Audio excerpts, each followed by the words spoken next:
사장님, 저 할머니 또 왔어요. 이번에도 10만 원어치나 반찬을 사간다니까요?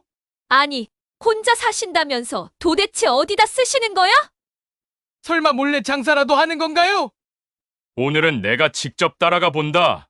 늦은 밤 허름한 골목 끝 문틈 사이로 보이는 낯선 사람들. 그리고 그들 앞에 반찬을 내어놓는 굽은 허리의 할머니. 할머니, 이게 다 뭐예요? 나 혼자 먹으려고 산 게 아니야. 굶는 사람들, 내가 안 챙기면 아무도 챙겨주지 않잖아. 여러분, 동네 반찬 가게에서 매번 10만 원어치씩 반찬을 사가는 한 할머니. 처음엔 다들 수상하다며 의심했지만 뒤따라가 본 순간 밝혀진 충격적인 진실. 할머니가 감추고 있던 비밀은 과연 무엇일까요?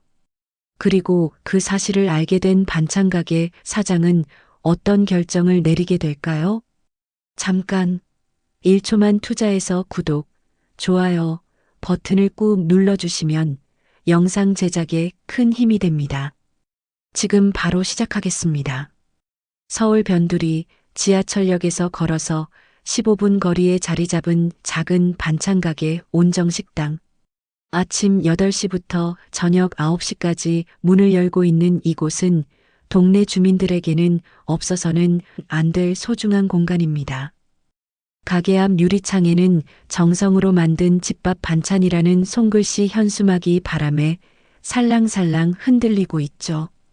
이 사장은 오늘도 어김없이 새벽 5시에 일어나 시장으로 향했습니다.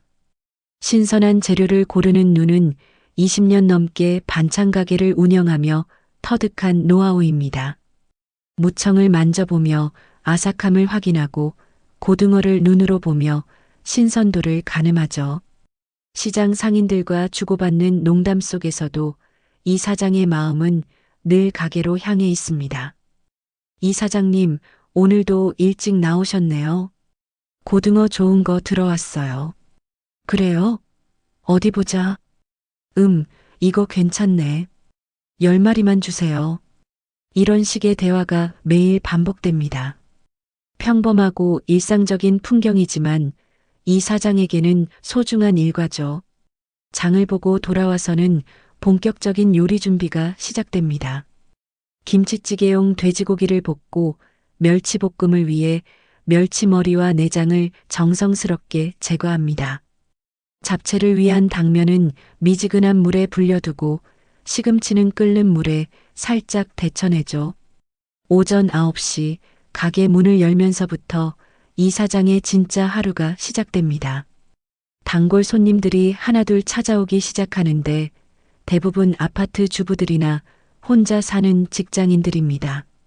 김치 1kg, 멸치볶음 500g, 시금치나물 300g씩 소량으로 사가는 것이 보통이죠. 사장님, 김치찌개 맛있게 끓이려면 어떤 김치가 좋아요? 신김치가 좋죠.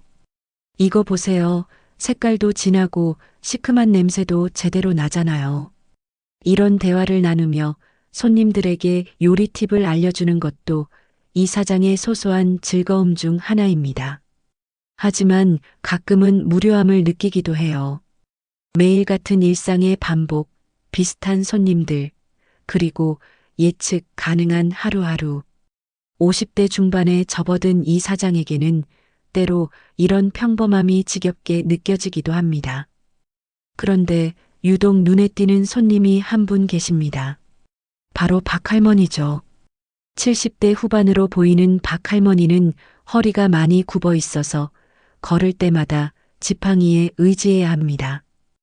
회색빛 파마머리에 언제나 검은색 조끼를 입고 다니시는데 손에는 커다란 장바구니 2개를 항상 들고 계시죠.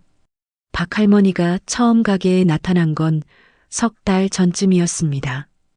당시에도 지금처럼 장바구니 2개를 들고 와서는 이것저것 많은 양의 반찬을 주문하셨어요. 이 사장은 처음에는 대가족을 위한 것이거나 잔치라도 있나 보다 생각했습니다. 하지만 그것이 일회성이 아니라는 걸 알게 된 건 며칠 후였죠. 박할머니는 일주일에 2~3번씩 어김없이 가게를 찾아옵니다. 그리고 매번 똑같이 많은 양의 반찬을 주문하세요. 김치 3kg, 멸치볶음 1kg, 잡채 2kg, 시금치나물 1kg, 콩나물 무침 1kg까지. 대충 계산해봐도 한 번에 10만 원어치가 넘는 양입니다. 할머니, 오늘도 같은 양으로 드릴까요? 네, 부탁드려요. 아, 오늘은 콩나물 무침 조금 더 주세요. 박할머니는 늘 정중하고 조용한 목소리로 주문하십니다. 계산할 때도 구겨진 5만 원권 지폐들을 조심스럽게 꺼내어 건네주시죠. 이 사장은 처음에는 그저 좋은 고객이라고만 생각했어요. 많은 양을 사가시니까 매출에도 도움이 되고 무엇보다 인상이 좋으셔서 응대하기에도 편했거든요. 하지만 시간이 지날수록 의문이 생기기 시작했습니다. 박할머니가 혼자 사신다는 건 동네 사람들을 통해 이미 알고 있었어요. 그런데 혼자 사는 노인이 일주일에 30만 원씩, 한 달에 100만 원이 넘는 돈을 반찬 사는데 쓴다는 게 상식적으로 이해가 되지 않았죠. 도대체 저걸 다 어디다 쓰시는 거지? 이 사장은 박할머니가 떠난 후 빈 가게에서 혼자 중얼거리곤 했습니다. 처음에는 단순한 호기심이었어요. 하지만 점점 그 호기심이 커져만 갔죠. 혹시 어디선가 장사라도 하시는 건 아닐까, 아니면 다른 용도로 사용하시는 건 아닐까 하는 생각들이 머릿속을 맴돌기 시작했습니다. 어느 날 오후 평소보다 손님이 적은 시간이었어요. 이 사장은 카운터에 앉아서 장부를 정리하고 있었는데 박할머니가 들어오셨습니다. 오늘도 변함없이 장바구니 2개를 들고 지팡이를 짚으며 천천히 걸어 들어오시는 모습을 보니 문득 마음이 복잡해졌어요. 할머니, 어서 오세요. 네, 오늘도 부탁드려요. 언제나 같은 인사, 언제나 같은 주문. 박할머니는 이 사장이 반찬을 포장하는 동안 조용히 기다리고 계셨어요. 가끔 작은 기침을 하시거나 지팡이를 다른 손으로 옮겨 잡으시는 소소한 움직임들이 이 사장의 눈에 들어왔습니다. 박할머니를 보고 있으니 문득 돌아가신 어머니 생각이 났어요. 어머니도 박할머니와 비슷한 나이에 돌아가셨는데 말년에는 허리가 굽어서 걸음걸이가 힘들어 보이셨거든요. 그때 이 사장은 아직 어려서 어머니의 고충을 제대로 이해하지 못했었는데 이제 와서 보니 박할머니의 모습에서 어머니의 모습이 겹쳐 보이는 것 같았습니다. 할머니, 무거우시겠는데 괜찮으세요? 괜찮아요. 천천히 가면 되니까요. 박할머니는 미소를 지으시며 대답하셨어요. 그 미소가 참 따뜻해 보였는데 동시에 뭔가 쓸쓸해 보이기도 했습니다. 이 사장은 박할머니가 무거운 장바구니 2개를 들고 가게를 나서는 뒷모습을 바라보며 여전히 의문을 품고 있었어요. 저 많은 반찬을 정말 혼자서 다 드시는 걸까? 아니면 다른 용도가 있는 걸까? 궁금증은 나날이 커져만 갔지만 직접 물어보기에는 왠지 신뢰가 될 것 같았습니다. 그래서 이 사장은 그저 지켜보기만 할 뿐이었죠. 하루 종일 반찬을 만들고 손님들을 상대하는 일상 속에서 박할머니는 이제 이 사장에게 특별한 존재가 되어버렸습니다.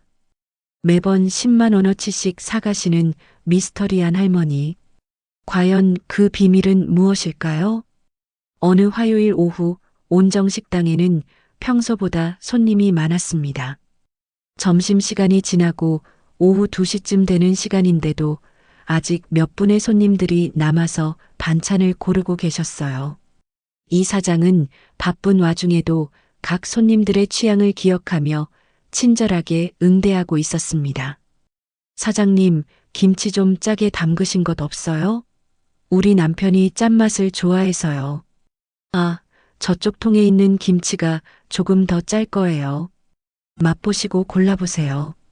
이런 대화가 오가는 중에 단골 손님인 최 아주머니가 들어왔습니다. 50대 초반의 최 아주머니는 아파트 부녀회장을 맡고 계셔서 동네 소식에 밝은 분이에요. 평소에도 가게에 오시면 이런저런 동네 이야기를 자주 하시는데 오늘도 예외는 아니었습니다. 사장님, 요즘 장사 잘 되시죠? 우리 동네 반찬 가게는 여기가 제일 맛있다고 소문났어요. 고맙습니다. 덕분에 하루하루 잘 지내고 있어요. 최 아주머니는 멸치볶음과 시금치나물을 고르시면서 주변을 둘러보셨어요. 그러다가 문득 이상한 표정을 지으시더니 이 사장에게 조용히 다가왔습니다. 사장님, 그런데 여기 자주 오는 할머니 한 분 계시잖아요. 허리 굽으시고 장바구니 2개씩 들고 다니시는. 아, 박 할머니 말씀이세요? 맞아요, 그분. 저 혼자 사신다고 들었는데 맞나요? 이 사장은 고개를 끄덕였습니다. 동네 사람들 사이에서는 이미 공공연한 사실이었으니까요. 박 할머니가 혼자 사신다는 것, 자식들과는 연락이 뜸하다는 것, 그리고 국민연금과 기초생활수급비로 생활하신다는 것까지 다들 알고 있었어요. 그런데 이상하지 않으세요? 혼자 사시는 분이 매번 그렇게 많은 양의 반찬을 사가시잖아요. 최 아주머니의 말에 이 사장은 순간 귀가 번쩍 뜨였습니다. 평소 자신이 품고 있던 의문과 정확히 일치하는 지적이었거든요. 하지만 겉으로는 대수롭지 않은 듯 반응했어요. 아, 그러게요. 많이 사가시긴 하네요. 매번 10만 원어치씩 사가신다더라고요. 아파트 입구에서 봤는데 장바구니가 정말 무거워 보이더라고요. 최 아주머니는 목소리를 더욱 낮춰서 말했습니다. 다른 손님들이 들을까봐 조심스러워하는 모습이었어요. 그분 수급자시잖아요. 그런데 한 달에 100만 원 넘게 반찬 사는데 쓴다는 게 좀 이상하지 않나 싶어서요. 이 말이 이 사장의 마음을 강하게 흔들어 놓았습니다. 지금까지는 단순한 호기심 정도였는데 최 아주머니의 지적을 들으니 뭔가 심각한 문제가 있는 것처럼 느껴지기 시작했어요. 수급자가 그렇게 많은 돈을 음식에 쓴다는 것, 그것도 혼자 사는 노인이 말이죠. 혹시 어디서 장사라도 하시는 건 아닐까요? 아니면 반찬을 되파시거나. 최 아주머니의 추측이 이어졌습니다. 그 말을 들으니 이 사장의 머릿속에서도 여러 가지 가능성들이 떠올랐어요. 박 할머니가 반찬을 사서 다른 곳에 더 비싸게 파는 건 아닐까? 아니면 어떤 불법적인 용도로 사용하는 건 아닐까? 글쎄요, 잘 모르겠네요. 이 사장은 애매하게 대답했지만 마음속으로는 이미 의심의 씨앗이 자라기 시작하고 있었습니다. 최 아주머니가 떠난 후에도 그 말들이 계속 머릿속에서 맴돌았어요. 그날 오후 내내 이 사장은 일에 집중할 수 없었습니다. 손님들을 상대하면서도 자꾸 박 할머니 생각이 났어요. 정말로 수상한 일을 하고 계신 건 아닐까? 만약 그렇다면 자신이 그 일에 간접적으로 가담하고 있는 건 아닐까? 저녁 무렵 또 다른 단골 손님인 김 아저씨가 들어왔습니다. 60대 초반의 김 아저씨는 퇴직 후 동네에서 작은 편의점을 운영하고 계셨어요. 평소에 이웃들의 일에 관심이 많으셔서 동네 소식통 역할을 하시는 분이었습니다. 사장님, 반찬 좀 주세요. 아내가 몸이 아파서 요리를 못해서요. 어머, 사모님이 어디 편찮으세요? 감기 기운이 있으시나 봐요. 괜찮을 거예요. 김 아저씨는 반찬을 고르시면서 자연스럽게 대화를 이어갔습니다. 그런데 사장님, 박 할머니 아세요? 우리 아파트 5동에 사시는. 또 박 할머니 이야기였습니다. 이 사장은 속으로 놀랐지만 겉으로는 평정심을 유지했어요. 네, 자주 오시는 분이시죠.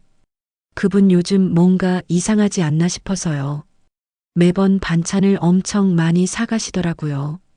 김 아저씨의 말에 이 사장의 심장이 더 빠르게 뛰기 시작했습니다. 오늘 하루에만 벌써 2명의 동네 사람들이 같은 이야기를 하고 있었어요. 이것은 더 이상 자신만의 의문이 아니라 동네 전체의 관심사가 되어가고 있는 것 같았습니다. 저도 좀 궁금하긴 해요. 혼자 사시는데 그렇게 많이 사가시니까요. 이 사장이 조심스럽게 동조하자 김 아저씨는 더욱 적극적으로 말했습니다. 그러게요. 저희 아파트 사람들도 다들 궁금해해요.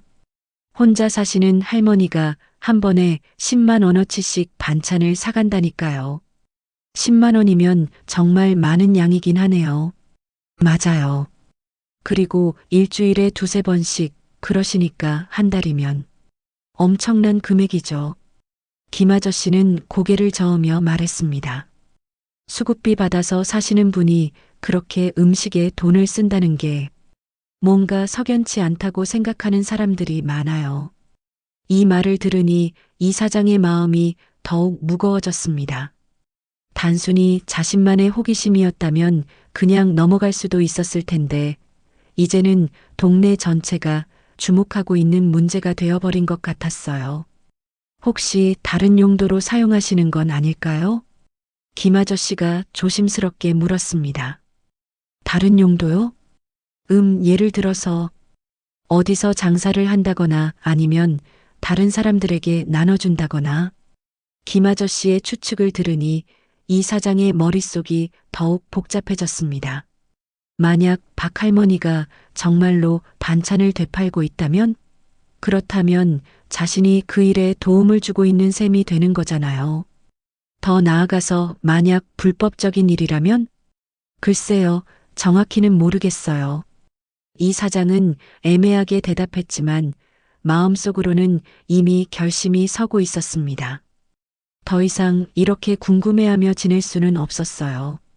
박 할머니가 정확히 무엇을 하고 계신지 알아봐야겠다는 생각이 들었습니다. 김 아저씨가 떠난 후 이 사장은 혼자 가게에 서서 깊은 생각에 빠졌습니다. 하루 종일 2명의 동네 사람들이 같은 의문을 제기했다는 것은 우연이 아닐 것 같았어요. 분명 다른 사람들도 비슷한 생각을 하고 있을 거라는 확신이 들었습니다. 도대체 박 할머니는 그 많은 반찬을 어디다 쓰고 계신 걸까? 이 사장은 중얼거리며 카운터 위를 정리했습니다.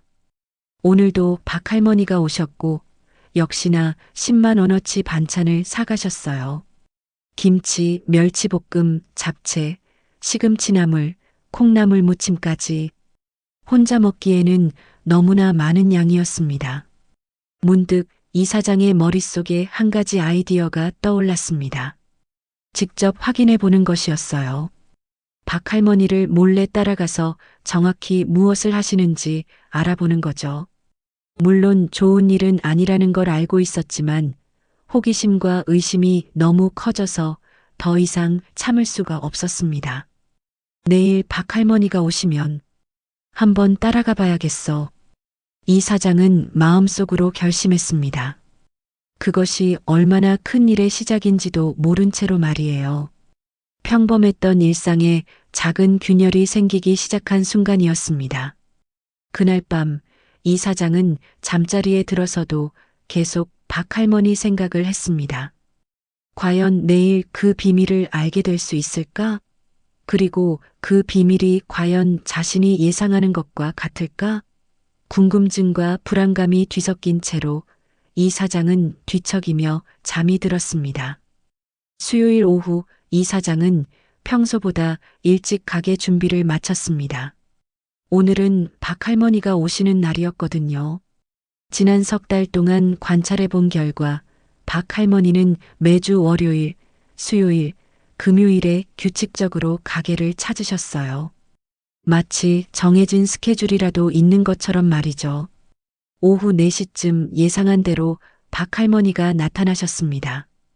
오늘도 변함없이 검은 조끼를 입고 지팡이를 짚으며 장바구니 2개를 들고 천천히 걸어오시는 모습이 보였어요.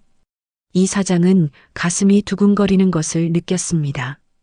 오늘 드디어 그 비밀을 알게 될 수도 있다는 생각에 말이죠. 할머니, 어서 오세요. 네, 오늘도 부탁드려요. 평상시와 다를 바 없는 인사였습니다. 박할머니는 늘 그러시듯 조용하고 정중한 목소리로 주문하셨어요. 김치 3kg, 멸치볶음 1kg, 잡채 2kg, 시금치나물 1kg, 콩나물 무침 1kg. 정확히 10만 원어치였습니다. 이 사장은 반찬을 포장하면서 박할머니의 모습을 유심히 관찰했어요. 평소와 다른 점이 있는지, 혹시 수상한 기색은 없는지 살펴봤지만 별다른 것은 발견할 수 없었습니다. 박할머니는 여전히 조용하셨고 가끔 작은 기침을 하시거나 지팡이를 다른 손으로 옮겨 잡으시는 것 외에는 특별한 행동을 보이지 않으셨어요. 모두 10만 원입니다. 네, 여기 있어요. 박할머니는 구겨진 5만 원권 지폐 2장을 조심스럽게 꺼내서 건네주셨습니다. 지폐들이 낡고 구겨져 있는 걸 보니 오랫동안 소중히 보관하셨던 것 같았어요. 아마도 연금을 받자마자 미리 준비해 두신 돈일 거라는 생각이 들었습니다. 감사합니다. 조심해서 가세요. 네, 고생하세요. 박할머니는 무거운 장바구니 2개를 들고 가게를 나섰습니다. 이 사장은 박할머니가 완전히 사라질 때까지 기다린 후 재빨리 가게 문에 잠시 자리를 비웁니다라는 팻말을 걸고 뒤를 따라 나섰어요. 심장이 너무 빠르게 뛰어서 숨이 가빠졌지만 호기심이 불안감보다 더 컸습니다. 박할머니는 생각보다 천천히 걸으셨어요. 무거운 짐 때문이기도 하겠지만 연세가 많으셔서 발걸음이 자연스럽게 느려지는 것 같았습니다. 이 사장은 적당한 거리를 두고 뒤따라갔어요. 들키면 안 되니까 건물 모서리나 전봇대 뒤에 숨어가며 조심스럽게 추적했습니다. 박할머니는 먼저 대로변을 따라 걸었습니다. 그리고 작은 골목으로 들어서더니 더욱 좁은 길로 접어들었어요. 이 사장은 이 동네에서 20년 넘게 살았지만 박할머니가 가는 길은 처음 보는 곳이었습니다. 오래된 다세대 주택들과 낡은 상가들이 어지럽게 늘어서 있는 재개발을 기다리고 있는 듯한 동네였어요. 점점 해가 지고 있었습니다. 가로등이 하나둘씩 켜지기 시작하는 시간, 박할머니는 여전히 묵묵히 걸어가고 계셨어요. 이 사장은 점점 불안해지기 시작했습니다. 대체 어디까지 가시는 걸까? 혹시 정말로 수상한 곳으로 가는 건 아닐까? 20분 정도 걸었을까? 박할머니가 드디어 걸음을 멈췄습니다. 그곳은 다세대 주택가 끝자락에 있는 오래된 건물이었어요. 언뜻 보기에는 창고 같기도 하고 작은 공장 같기도 한 곳이었습니다. 건물 외벽은 시멘트가 군데군데 떨어져 나가 있었고 간판도 낡아서 글씨를 제대로 알아볼 수 없을 정도였어요. 이 사장은 근처 담벼락 뒤에 숨어서 박할머니의 행동을 지켜봤습니다. 박할머니는 건물 앞에서 잠시 숨을 고르시더니 무거운 장바구니를 들고 낡은 철문을 밀고 들어가셨어요. 철문이 삐걱거리는 소리가 저녁 공기를 가르며 울렸습니다. 호기심이 극에 달한 이 사장은 조심스럽게 건물에 접근했습니다. 창문이 있는지 확인해 보니 다행히 건물 옆면에 작은 창문이 하나 있었어요. 창문에는 낡은 커튼이 쳐져 있었지만 틈새로 안을 들여다볼 수 있었습니다. 이 사장이 창문 틈으로 본 광경은 예상했던 것과는 전혀 달랐습니다. 건물 안에는 박할머니 혼자 계신 게 아니었어요. 여러 명의 사람들이 모여 있었습니다. 젊은 대학생으로 보이는 청년, 노숙자처럼 보이는 중년 남성, 그리고 어린아이까지 총 7명 정도의 사람들이 바닥에 앉아서 박할머니를 기다리고 있었던 거예요. 박할머니가 들어서자 사람들의 얼굴에 환한 미소가 번졌습니다. 마치 오랫동안 기다렸던 누군가를 만난 것처럼 기뻐하는 모습이었어요. 박할머니 역시 미소를 지으시며 장바구니에서 반찬들을 하나씩 꺼내기 시작하셨습니다. 할머니, 오늘도 와주셔서 고맙습니다. 젊은 청년이 박 할머니께 깍듯이 인사했습니다.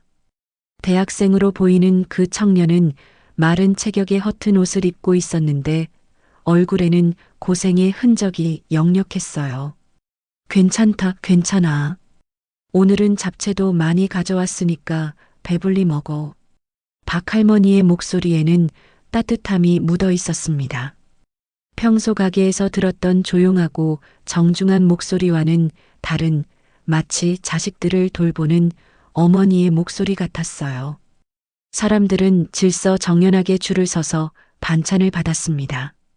박 할머니는 일일이 반찬을 나눠주시면서 각자에게 따뜻한 말을 건네셨어요. 민수야, 요즘 알바는 잘 구했니? 아직은 못 구했는데 계속 알아보고 있어요. 힘내라. 분명 좋은 기회가 올 거야. 영희야, 감기는 다 나았어? 어린 여자아이가 고개를 끄덕이며 대답했습니다. 네, 할머니가 주신 반찬 먹고 나았어요. 그래, 잘했어. 오늘도 많이 먹어야 해. 이 사장은 창문 틈으로 이 모든 장면을 지켜보며 충격에 빠졌습니다.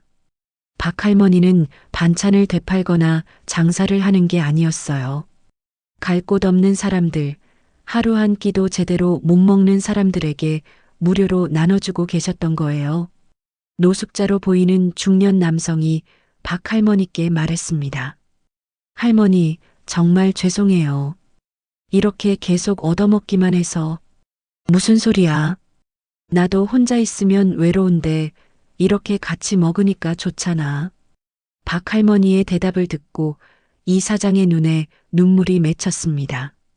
박 할머니는 단순히 불쌍한 사람들을 돕는 것이 아니라 진심으로 그들을 가족처럼 생각하고 계셨던 거예요.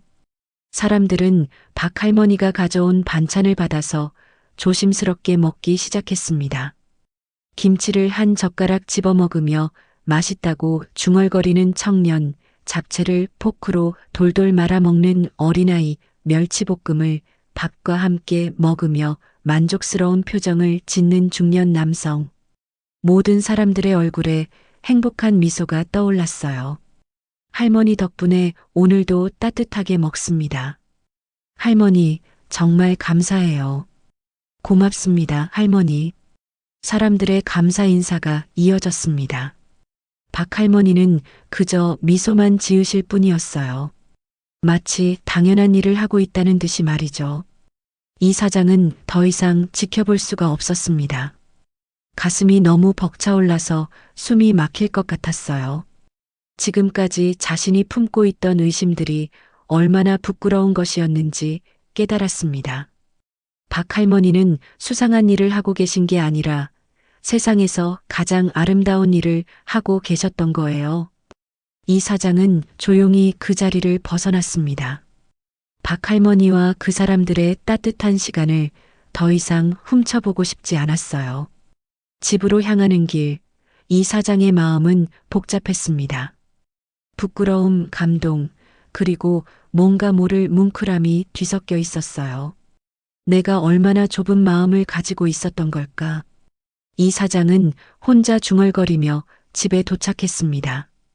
오늘 본 광경이 계속 머릿속에서 맴돌았어요. 박 할머니의 따뜻한 미소, 반찬을 받으며 고마워하는 사람들의 모습, 그리고 그 모든 것을 가능하게 한 박 할머니의 사랑. 그날 밤, 이 사장은 잠들기 전까지 박 할머니 생각을 했습니다. 수급비와 연금을 모아서 매달 100만 원 넘는 돈을 다른 사람들을 위해 쓰시는 박 할머니. 그 마음이 얼마나 큰 것인지, 그리고 자신이 얼마나 작은 마음으로 살아왔는지 깨달았어요. 다음 날 아침, 이 사장은 평소보다 일찍 가게에 나와서 준비를 했습니다. 어젯밤 본 장면이 계속 머릿속에서 맴돌았어요. 박 할머니가 갈 곳 없는 사람들에게 반찬을 나눠주시는 모습, 그들의 감사하는 얼굴들, 모든 것이 너무나 선명하게 기억났습니다. 하지만 동시에 마음 한편에서는 불안감도 자라나고 있었어요. 박 할머니의 행동이 아름답다는 건 분명하지만 현실적으로 생각해 보니 여러 가지 걱정되는 점들이 있었습니다. 혹시 동네 사람들이 알게 되면 어떻게 될까? 그리고 만약 문제가 생기면 자신의 가게에도 영향이 미치지 않을까? 오전 10시쯤 박 할머니가 가게에 나타나셨습니다. 오늘은 평소와 다른 날이었는데도 박 할머니가 오신 걸 보니 뭔가 특별한 일이 있으신 것 같았어요. 이 사장은 어제 본 일 때문에 박 할머니를 대하는 마음이 달라져 있었습니다. 할머니, 어서 오세요. 네, 죄송해요. 오늘은 평소와 다른 날인데 와서. 괜찮아요. 무슨 일이라도 있으세요? 박 할머니는 잠시 망설이시더니 조용히 말씀하셨어요. 오늘 새로 온 사람이 있어서요. 어린아이인데 어머니와 함께 왔거든요. 그래서 반찬이 더 필요해서. 이 말을 들으니 이 사장의 마음이 더욱 복잡해졌습니다. 박 할머니는 새로운 사람이 나타날 때마다 더 많은 부담을 지고 계신 거였어요. 그것도 자신의 적은 수입으로 말이죠. 할머니, 그런데 혹시 제가 여쭤봐도 될까요? 이 사장은 용기를 내어 물어봤습니다. 더 이상 모른 척 할 수가 없었어요. 도대체 매번 10만 원씩 반찬을 사셔서 어디다 쓰시는 거예요? 가게 주인인 제가 걱정이 됩니다. 박 할머니는 순간 당황하시는 것 같았어요. 하지만 이내 담담한 표정으로 대답하셨습니다. 나 혼자 먹는 게 아니에요. 갈 곳 없는 사람들, 하루 한 끼도 못 먹는 아이들. 내가 안 챙기면 굶어요. 박 할머니의 솔직한 고백을 들으니 이 사장은 순간 울컥했습니다. 어제 본 광경이 다시 떠올랐어요. 하지만 동시에 현실적인 걱정도 밀려왔습니다. 할머니, 그런데 그렇게 많은 분들을 혼자서 돌보시는 게 경제적으로 부담이 되시지 않나요? 부담이야 되지. 연금이랑 수급비가 한 달에 80만 원 정도인데 거의 다 반찬 사는데 써요. 나는 라면이나 빵으로 때우고. 박 할머니의 말을 들으니 이 사장의 마음이 더욱 무거워졌습니다. 박 할머니는 자신은 제대로 드시지 못하시면서 다른 사람들을 위해 거의 모든 돈을 쓰고 계셨던 거예요. 할머니, 그런데 혹시 이런 일이 알려지면 문제가 될 수도 있지 않을까요? 이 사장이 조심스럽게 우려를 표했습니다. 마음으로는 박 할머니의 마음을 이해하고 존경했지만 현실적으로는 걱정이 앞섰어요. 무슨 문제요? 동네 사람들이 알게 되면 좋지 않게 생각할 수도 있고, 혹시 경찰이라도 신고하면. 박 할머니는 잠시 침묵하시더니 쓸쓸한 미소를 지으셨어요. 그럴 수도 있겠네요. 하지만 그 사람들이 굶는 걸 볼 수는 없어요. 그때 가게 문이 열리면서 최 아주머니가 들어왔습니다. 어제 박 할머니에 대해 의혹을 제기했던 바로 그분이었어요. 이 사장은 순간 긴장했습니다. 사장님, 안녕하세요. 어머, 박 할머니도 계시네요. 최 아주머니는 박 할머니를 보더니 묘한 표정을 지었습니다. 할머니, 오늘도 반찬 많이 사가세요? 네, 조금 필요해서요. 박 할머니는 어색하게 대답하셨어요. 최 아주머니는 박 할머니의 장바구니를 힐끔 보더니 이 사장에게 다가왔습니다. 사장님, 저번에 말씀드린 그 일, 혹시 알아보셨나요? 아, 그게. 이 사장은 어떻게 대답해야 할지 몰라 당황했습니다. 박 할머니의 사정을 알게 된 지금, 최 아주머니의 의혹을 어떻게 처리해야 할지 고민이었어요. 사실은 제가 좀 알아봤는데요. 최 아주머니가 목소리를 낮춰서 말했습니다. 박 할머니가 노숙자들한테 반찬을 나눠준다는 소문이 있더라고요. 이 말에 박 할머니의 얼굴이 순간 굳어졌습니다. 이 사장 역시 심장이 빠르게 뛰기 시작했어요. 그게 사실이라면 우리 동네에 노숙자들이 모여들 수 있잖아요. 치안상 좋지 않을 것 같은데요. 최 아주머니의 우려는 일리가 있었습니다. 하지만 이 사장은 어제 본 광경을 떠올리며 마음이 착잡해졌어요. 그 사람들은 단순한 노숙자가 아니라 각각의 사연을 가진 불쌍한 사람들이었거든요. 최 아주머니, 그건 좀. 사장님, 가게 운영하시는 입장에서도 조심하셔야 해요. 만약에 문제가 생기면 책임질 수 있으세요? 최 아주머니의 말이 이 사장의 마음을 더욱 흔들어 놓았습니다. 박 할머니의 선한 마음은 이해하지만 현실적으로 자신의 가게에 피해가 올 수도 있다는 생각이 들었어요. 박 할머니는 이런 대화를 듣고 계시면서 점점 작아지는 것 같았습니다. 평소의 당당한 모습과는 달리 위축되어 보이셨어요. 할머니, 죄송하지만 혹시 다른 방법을 생각해 보시면 어떨까요? 이 사장이 조심스럽게 말했습니다. 다른 방법이요? 예를 들어서 복지관이나 자선단체에 연락해서 도움을 받으신다거나. 그런 곳들은 절차가 복잡하고 시간이 오래 걸려요. 그 사람들은 당장 오늘 먹을 게 필요해요. 박 할머니의 대답에 이 사장은 할 말을 잃었습니다. 박 할머니의 말이 맞았어요. 관료적인 절차를 거치는 동안 사람들은 계속 굶어야 하는 거였으니까요. 하지만 할머니 혼자서 그 많은 사람들을 돌보시기에는 괜찮아요. 내가 할 수 있는 만큼 하는 거예요. 박 할머니의 목소리에는 굳은 의지가 담겨 있었습니다. 하지만 동시에 깊은 외로움도 느껴졌어요. 최 아주머니가 반찬을 고르며 말했습니다. 할머니 마음은 이해하지만 동네 사람들이 좋게 보지 않을 수도 있어요. 특히 아이들 있는 집에서는 걱정할 거예요. 이 말에 박 할머니는 더욱 침묵하셨습니다. 이 사장은 박 할머니의 마음이 얼마나 아플지 짐작할 수 있었어요. 최 아주머니가 떠난 후 가게에는 어색한 침묵이 흘렀습니다. 박 할머니는 평소처럼 반찬을 주문하셨지만 목소리에 힘이 없었어요. 할머니, 제가 너무 많은 말을 했나요? 아니에요. 사장님도 걱정되시니까 그런 거죠. 박 할머니는 반찬을 받아들고 계산을 하셨습니다. 하지만 평소와 달리 서둘러 가게를 나가려고 하셨어요. 할머니, 조심히 가세요. 네, 고생하세요. 박 할머니가 떠난 후 이 사장은 혼자 가게에 서서 깊은 생각에 빠졌습니다.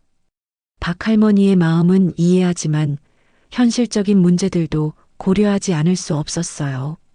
동네 사람들의 우려, 가게 운영에 미칠 영향, 그리고 혹시 모를 법적 문제들까지. 내가 과연 올바른 선택을 하고 있는 건가? 이 사장은 자문해 봤습니다. 박 할머니를 도와야 하는 건지 아니면 현실적인 문제를 우선 고려해야 하는 건지. 마음과 현실 사이에서 갈등하며 이 사장의 하루는 무겁게 흘러갔습니다. 그날 저녁 이 사장은 집에 돌아가서도 계속 박 할머니 생각을 했습니다. 오늘 박 할머니의 위축된 모습이 자꾸 떠올랐어요. 아마도 동네에 소문이 퍼지고 있다는 걸 박 할머니도 느끼고 계실 거였습니다. 그리고 그것이 얼마나 큰 부담이 될지도 말이죠. 일주일이 지났습니다.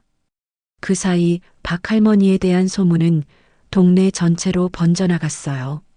처음에는 몇 명의 사람들 사이에서만 속삭여지던 이야기가 이제는 공공연한 화제거리가 되어버렸습니다. 아파트 엘리베이터 안에서, 동네 슈퍼마켓에서, 심지어 버스 정류장에서까지 박 할머니 이야기가 들렸어요. 박 할머니가 노숙자들한테 반찬을 나눠준다면서요? 수급비 받아서 사는 분이 그런 일을 한다는 게 이상하지 않나요? 혹시 우리 동네에 이상한 사람들이 모여들면 어떡해요? 이런 이야기들이 계속 들려왔습니다. 이 사장은 가게를 운영하면서 이런 대화들을 들을 때마다 마음이 무거워졌어요. 박 할머니의 선한 마음을 알고 있기 때문에 더욱 답답했습니다. 목요일 오전 이 사장은 가게에서 김치를 정리하고 있었습니다. 그때 여러 명의 사람들이 한꺼번에 들어왔어요. 최 아주머니, 김 아저씨, 그리고 아파트 입주자 대표인 박 회장님까지 모두 심각한 표정을 하고 계셨습니다. 사장님, 잠시 시간 있으세요? 박 회장님이 정중하지만 단호한 목소리로 말했습니다.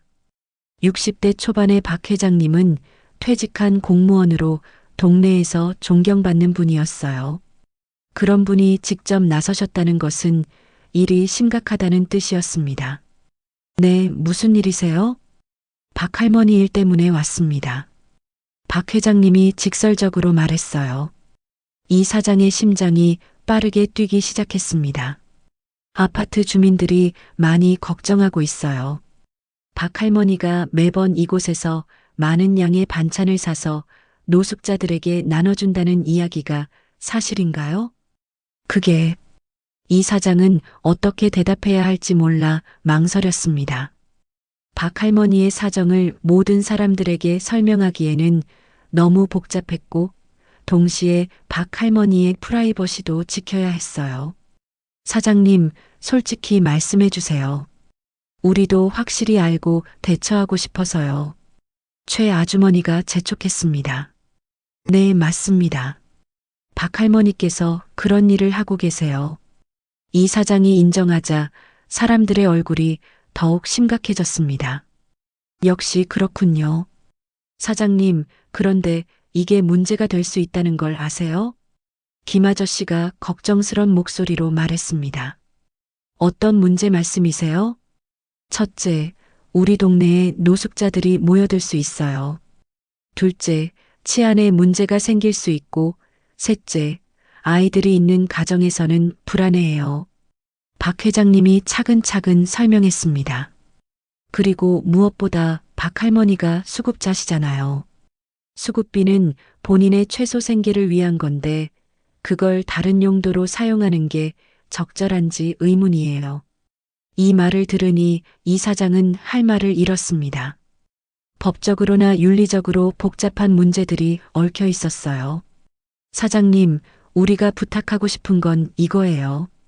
박 할머니한테 반찬을 더 이상 팔지 말아주세요. 최 아주머니의 말에 이 사장은 놀랐습니다. 그건 너무하지 않나요? 사장님도 장사하시는 분이잖아요. 만약에 이런 일로 동네에 문제가 생기면 가게에도 영향이 미칠 거예요. 김 아저씨의 지적이 이 사장의 가슴을 찔렀습니다. 실제로 지난 며칠 동안 가게에 오는 손님들이 조금씩 줄어들고 있었어요. 박 할머니 일 때문에 불편해하는 사람들이 있었던 거죠. 하지만 박 할머니도 그분 나름의 이유가 있으실 텐데. 사장님, 감정적으로 접근하시면 안 돼요. 현실적으로 생각해 보세요. 박 회장님이 단호하게 말했습니다. 만약에 정말 문제가 생기면 책임질 수 있으세요? 예를 들어서 그 노숙자들 중에 문제를 일으키는 사람이 있다면? 아이들한테 해를 끼친다면? 이 가정적인 시나리오를 들으니 이 사장의 마음이 더욱 흔들렸습니다. 물론 박 할머니가 도우시는 사람들이 나쁜 사람들은 아니라고 생각했지만 만에 하나라도 문제가 생기면 감당할 수 없을 거였어요. 그리고 사장님, 혹시 아세요? 박 할머니가 무허가로 급식을 제공하는 건 보건법 위반일 수도 있어요. 박 회장님의 말에 이 사장은 더욱 당황했습니다.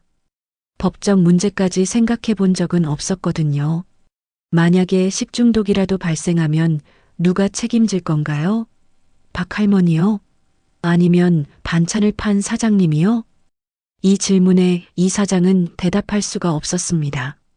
정말로 그런 일이 생기면 감당할 수 없는 문제가 될 거였어요. 사장님, 우리도 박 할머니의 선한 마음은 이해해요.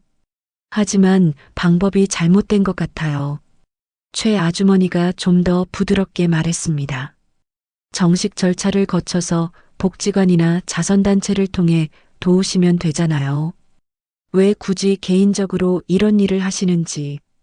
그런 곳들은 절차가 복잡하고 이 사장이 박 할머니를 대변하려고 했지만 박 회장님이 손을 들어 제지했습니다. 사장님, 절차가 복잡한 데는 다 이유가 있어요. 안전을 위해서, 투명성을 위해서 그런 거예요. 그때 가게 문이 열리면서 박 할머니가 들어오셨습니다.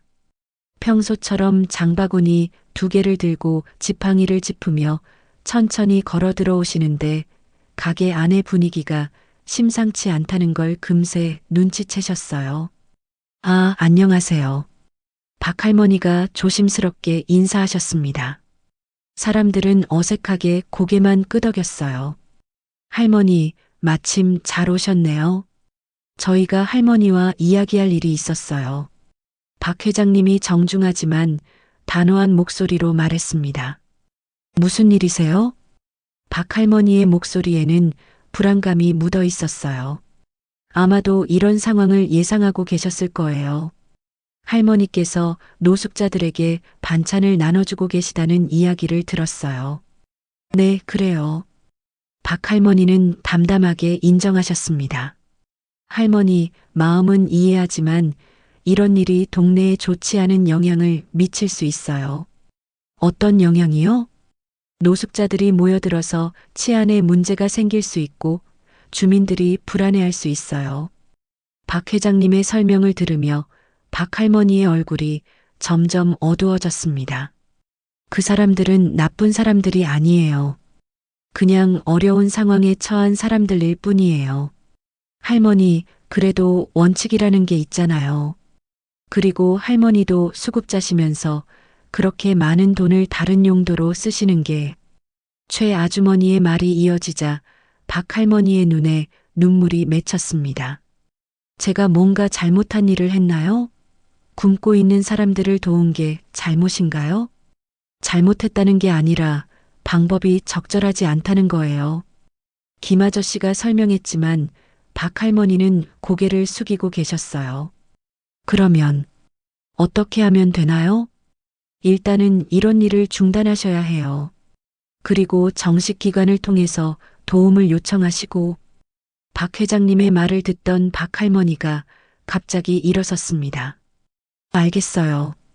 더 이상 민폐 끼치지 않겠어요. 그 말을 남기고 박 할머니는 장바구니를 들고 가게를 나가려고 하셨어요. 할머니, 잠깐요. 이 사장이 부르며 뒤를 따라갔지만 박 할머니는 뒤돌아보지 않고 그냥 가버리셨어요. 이 사장은 박 할머니의 뒷모습을 바라보며 가슴이 먹먹해졌습니다. 가게로 돌아오니 사람들이 여전히 남아 있었어요. 사장님, 앞으로는 박 할머니한테 반찬을 팔지 마세요. 동네 평화를 위해서요. 박 회장님의 당부를 들으며 이 사장은 고개를 끄덕일 수밖에 없었습니다. 하지만 마음 한편으로는 뭔가 잘못된 것 같은 기분이 들었어요. 선한 일을 하려던 박 할머니가 이렇게 몰린다는 것이 옳은 일인지 의문이 들었습니다. 사람들이 떠난 후 이 사장은 혼자 가게에 서서 깊은 생각에 빠졌습니다. 과연 자신이 옳은 선택을 한 건지, 박 할머니를 배신한 건 아닌지, 복잡한 감정들이 마음속에서 뒤엉켜 있었어요. 박 할머니가 그렇게 떠난 지 사흘이 지났습니다. 그동안 이 사장은 계속 불편한 마음을 안고 살았어요. 가게 일을 하면서도 자꾸 박 할머니 생각이 났습니다. 과연 자신이 옳은 선택을 한 건지, 박 할머니는 지금 어떻게 지내고 계실지, 동네 사람들은 이제 박 할머니 이야기를 하지 않았어요. 문제가 해결된 것처럼 여기고 있는 것 같았습니다. 하지만 이 사장의 마음은 전혀 편하지 않았어요. 오히려 시간이 지날수록 더욱 답답해졌습니다. 토요일 저녁 이 사장은 가게 문을 닫고 집으로 향하고 있었습니다. 평소와는 다른 길로 가보고 싶어서 골목길을 통해 걸어가고 있었어요. 그때 저 멀리서 익숙한 모습이 보였습니다. 작은 어린아이가 길가에 쪼그리고 앉아서 뭔가를 먹고 있었어요. 가까이 가보니 그 아이는 며칠 전에 박 할머니가 도우시던 그 어린 여자아이였습니다. 영이라고 불리던 아이였죠. 아이는 작은 비닐봉지를 들고 있었는데 그 안에는 김밥 몇 조각이 들어 있었어요. 편의점에서 파는 삼각김밥을 뜯어서 먹고 있는 모습이었습니다. 아이 옆에는 중년 여성이 앉아 있었는데 아마도 아이의 어머니인 것 같았어요. 영희야, 천천히 먹어. 네, 엄마. 어머니와 아이의 대화를 들으니 이 사장의 가슴이 먹먹해졌습니다. 박 할머니가 매번 가져다 주시던 따뜻한 반찬들 대신에 이제는 차가운 김밥으로 끼니를 때우고 있는 거였어요. 이 사장은 그들에게 다가가고 싶었지만 선뜻 나서지 못했어요. 무엇을 어떻게 도와야 할지 몰랐거든요. 그냥 멀리서 지켜보기만 했습니다. 엄마, 박 할머니는 언제 오실까요? 글쎄다, 영희야. 할머니도 사정이 있으실 거야. 아이의 질문에 어머니가 애매하게 대답했습니다. 아마도 박 할머니가 더 이상 오시지 않는다는 걸 아이에게 직접 말하기는 어려웠을 거예요. 박 할머니 반찬이 그리워요. 특히 잡채가. 응, 엄마도 그리워. 하지만 이제는 우리끼리 잘 지내야 해. 어머니의 목소리에는 체념이 섞여 있었어요. 이 사장은 그 모습을 보며 가슴이 아팠습니다. 아이와 어머니가 자리를 정리하고 어디론가 가는 모습을 보며 이 사장은 문득 궁금해졌어요. 박 할머니가 도우시던 다른 사람들은 지금 어떻게 지내고 있을까? 이 사장은 충동적으로 그날 밤 박 할머니를 따라갔던 그 장소로 가보기로 했습니다. 오래된 창고 같은 건물, 그곳에 혹시 사람들이 아직 모이고 있을까? 어둠이 깔린 거리를 걸어서 그 건물에 도착했을 때 이 사장이 본 광경은 예상했던 것과 달랐습니다. 건물 앞에 몇 명의 사람들이 모여 있었지만 예전처럼 따뜻한 분위기는 아니었어요. 창문 틈으로 들여다보니 사람들이 삼삼오오 모여서 라면을 끓여 먹고 있었습니다. 박 할머니가 가져다 주시던 정성스런 반찬들 대신에 값싼 라면으로 끼니를 때우고 있는 모습이었어요. 형, 박 할머니가 언제 다시 오실까요? 젊은 청년이 나이 든 남성에게 물었습니다. 글쎄, 아마 힘드실 거야. 동네에서 문제 제기를 했다던데. 그럼 이제 어떻게 하죠? 라면만 먹을 수는 없잖아요. 각자 알아서 해야지. 할머니한테만 의존할 수는 없어. 대화를 들으니 이 사장의 마음이 더욱 무거워졌습니다. 박 할머니가 오시지 않게 되면서 이 사람들의 생활이 얼마나 어려워졌는지 실감할 수 있었어요. 그 중에서 가장 안쓰러워 보인 사람은 영희와 그 어머니였습니다. 다른 사람들은 그나마 성인이라서 스스로 뭔가를 구할 수라도 있었지만 어린 아이는 그럴 수도 없었거든요. 영희야, 배고프지? 어머니가 아이에게 물었습니다. 조금요. 하지만 괜찮아요. 아이는 의젓하게 대답했지만 목소리에는 아쉬움이 묻어 있었어요. 이 사장은 더 이상 지켜볼 수가 없어서 그 자리를 떠났습니다. 집으로 걸어가는 길, 머릿속에서는 여러 가지 생각들이 복잡하게 얽혀 있었어요. 동네 사람들이 우려하는 것도 이해하지만 이렇게 어려운 사람들을 외면하는 게 과연 옳은 일일까? 집에 도착해서도 이 사장은 잠을 이룰 수가 없었습니다. 자꾸 아까 본 장면들이 떠올랐어요. 차가운 김밥을 나눠 먹는 어머니와 아이 라면으로 끼니를 때우는 사람들, 그리고 박 할머니를 그리워하는 그들의 모습. 다음 날 일요일 아침, 이 사장은 일찍 일어나서 시장에 갔습니다. 평소와는 다른 목적이었어요. 박 할머니가 항상 사가셨던 반찬들을 한번 만들어 보고 싶었거든요. 김치찌개용 돼지고기, 멸치, 당면, 시금치, 콩나물. 박 할머니가 늘 주문하시던 재료들을 하나씩 골라서 사왔어요. 그리고 집에서 정성스럽게 요리를 시작했습니다. 요리를 하면서 이 사장은 박할머니의 마음을 조금이나마 이해할 수 있었어요. 누군가를 위해 정성스럽게 음식을 만든다는 것, 그 따뜻한 마음이 어떤 것인지 말이죠. 반찬들이 완성되자 이 사장은 그것들을 포장했습니다. 그리고 저녁 무렵 다시 그 건물로 향했어요. 박할머니처럼 사람들에게 따뜻한 식사를 제공하고 싶었거든요. 하지만 건물에 도착해서 이 사장은 망설였습니다.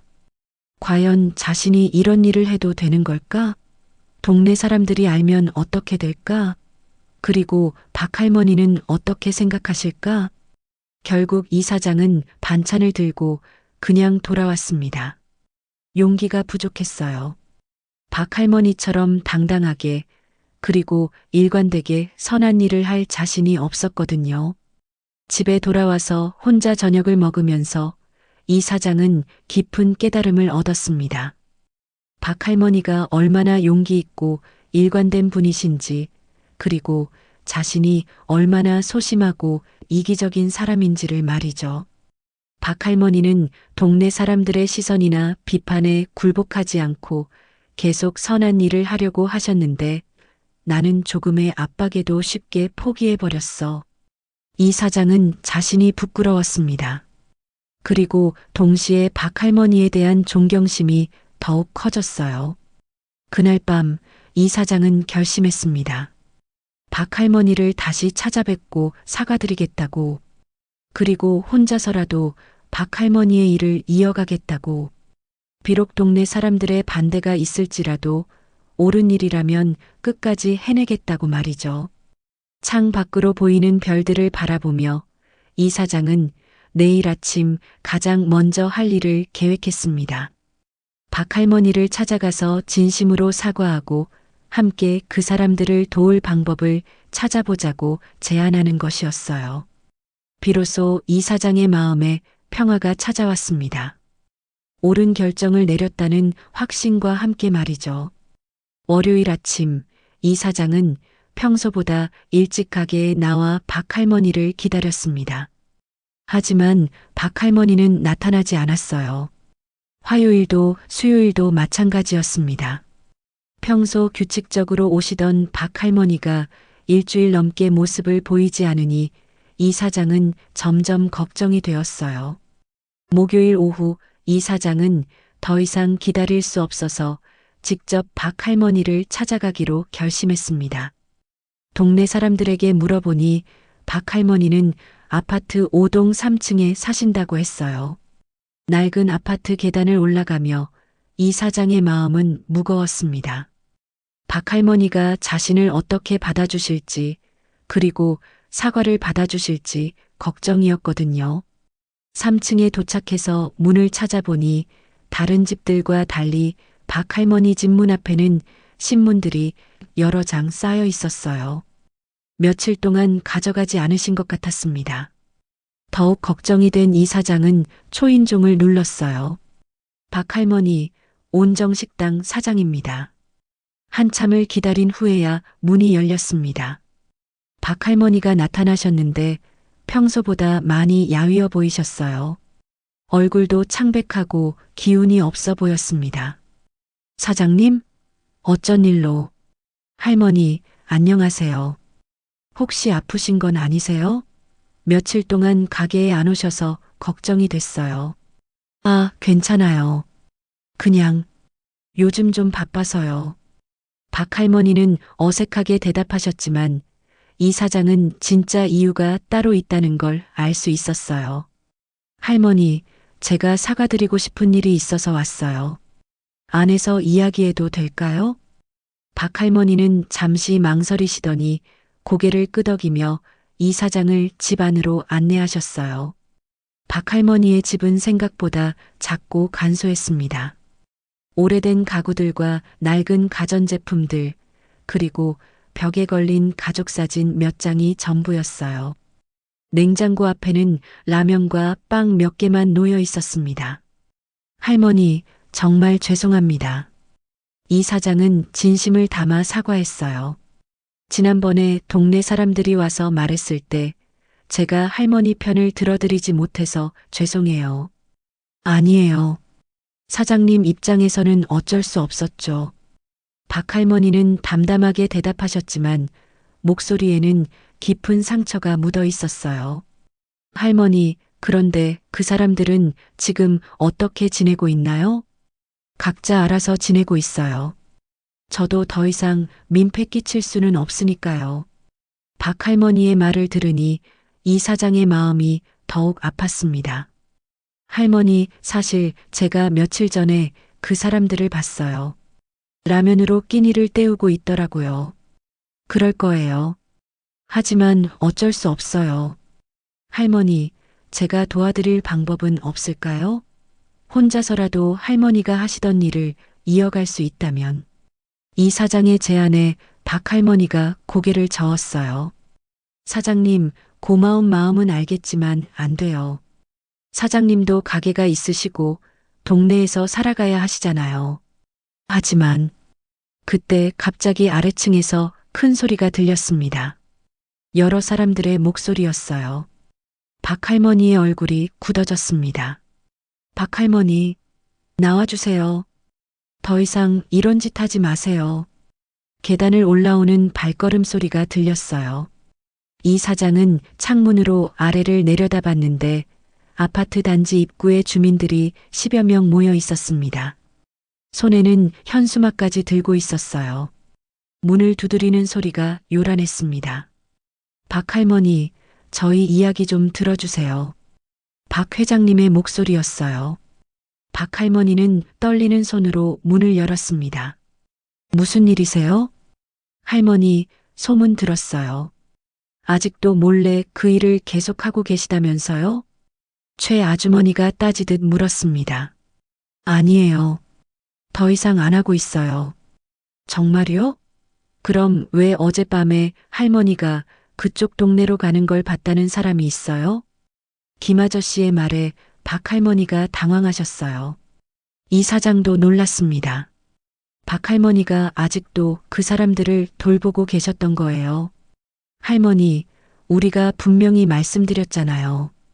이런 일은 중단하시라고. 저는 박 할머니가 말을 제대로 하지 못하시자 사람들의 목소리가 더욱 커졌어요. 할머니, 이제는 정말 그만하셔야 해요. 우리 동네 아이들 안전이 걱정돼요. 노숙자들이 더 많이 모여들면 어떻게 할 거예요? 수급비는 할머니 개인을 위한 거잖아요. 다른 사람들 주는 게 맞나요? 사람들의 비판이 계속 이어졌습니다. 박 할머니는 점점 작아져만 갔어요. 그때 이 사장이 앞으로 나섰습니다. 잠깐만요, 여러분. 갑자기 나타난 이 사장을 보고 사람들이 놀랐어요. 사장님? 왜 여기 계세요? 박 할머니와 이야기하러 왔습니다. 이 사장은 심호흡을 하고 용기를 냈어요. 여러분, 박 할머니가 뭔가 잘못된 일을 하고 계신 건 아니에요. 사장님, 무슨 말씀이세요? 박 할머니는 굶고 있는 사람들을 도우고 계셨어요. 그게 뭐가 잘못된 일인가요? 이 사장의 말에 사람들이 술렁였습니다. 사장님, 그렇다고 해도 방법이 잘못됐잖아요. 방법이 잘못됐다고요? 그럼 올바른 방법이 뭔가요?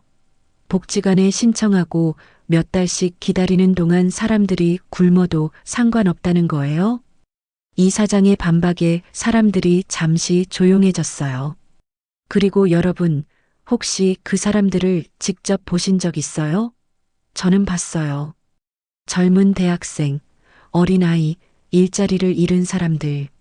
모두 우리와 같은 평범한 사람들이에요. 하지만 치안 문제요? 그 사람들이 뭔가 문제를 일으킨 적이 있나요? 아니면 그냥 편견 때문에 걱정하시는 건가요? 이 사장의 질문에 사람들이 대답하지 못했어요. 여러분, 저는 앞으로 박 할머니와 함께 그 사람들을 도울 겁니다. 이 사장의 선언에 사람들이 크게 놀랐어요. 사장님, 정말이에요? 네, 정말입니다. 박 할머니 혼자서 10만 원씩 짊어지게 두지 않겠어요. 저도 함께 하겠습니다. 박 할머니가 이 사장을 감동적으로 바라봤어요. 눈에는 눈물이 맺혀 있었습니다. 사장님, 그러면 동네에 문제가 생기면 책임지실 거예요? 박 회장님이 단호하게 물었습니다. 네, 제가 책임지겠습니다. 그리고 만약에 정말 문제가 생긴다면 그때 가서 다시 논의해도 늦지 않을 거예요. 이 사장의 당당한 태도에 몇몇 사람들의 표정이 바뀌기 시작했어요. 사장님, 정말 고마워요. 박 할머니가 떨리는 목소리로 말씀하셨습니다. 할머니, 혼자 힘든 일 하지 마세요.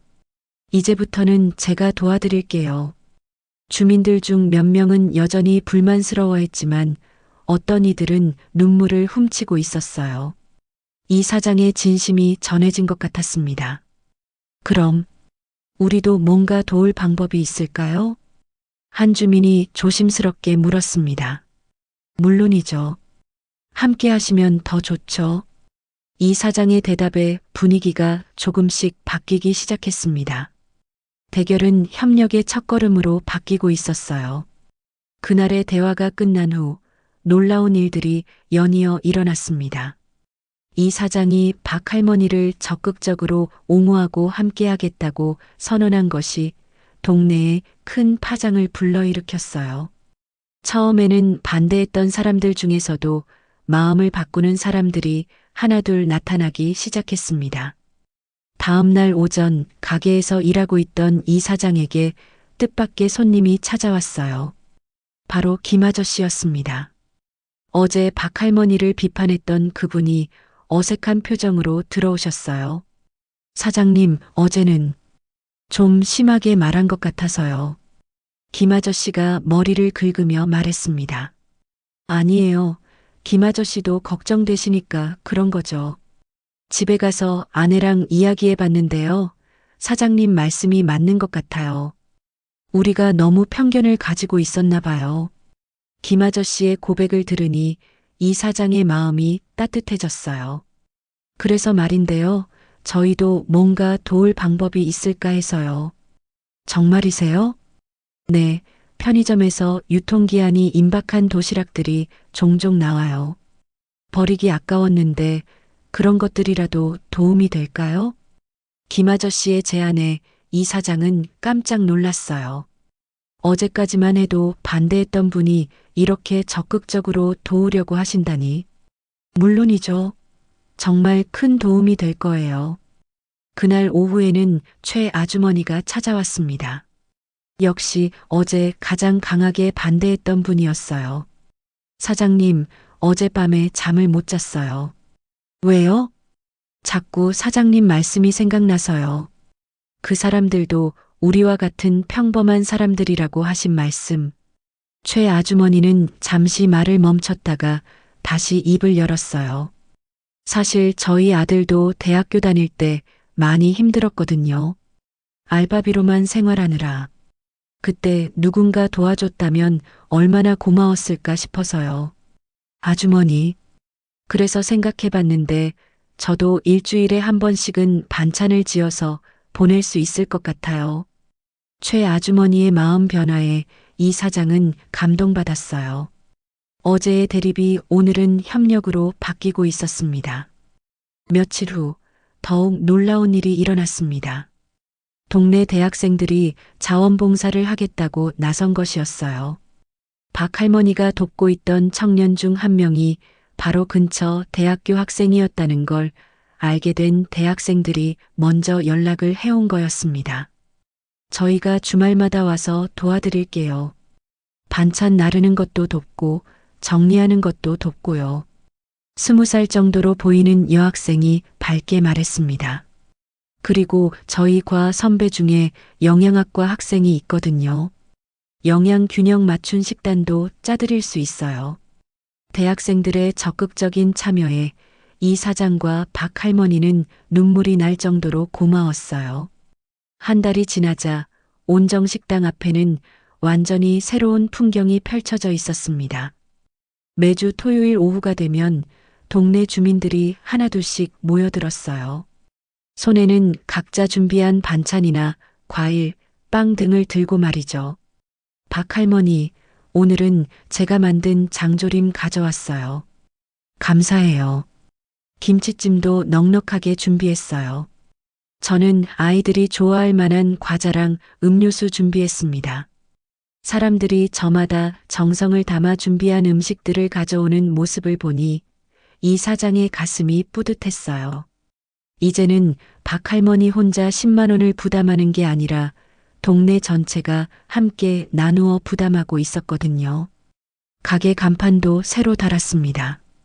온정식당 함께 나누는 집밥이라는 문구가 선명하게 적혀 있었어요.